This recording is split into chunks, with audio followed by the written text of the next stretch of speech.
شریعت میں، اسلام میں سگریٹ سے متعلق کیا حکم ہے؟ سگریٹ پینا اور اسی طرح تمباکو وغیرہ کا استعمال کرنا، علماء نے اس کو مکروہ کہا ہے۔ دل اور دماغ اور بہت سارے اعضاء کو، پھیپھڑے وغیرہ، ان کو سخت نقصان پہنچتا ہے۔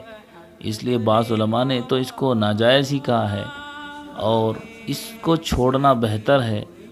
بلا ضرورت بھی اگر آدمی اس کو استعمال کرے تو نقصان پہنچنے کا اندیشہ ہے، اور اسی طرح ان سب کو استعمال کر کے کوئی آدمی نماز کی صف میں جا کر کھڑا ہو جاتا ہے، دوسرے آدمی کو سخت تکلیف ہوتی ہے، تو یہ تکلیف دینا تو بالکل حرام ہے، ناجائز ہے۔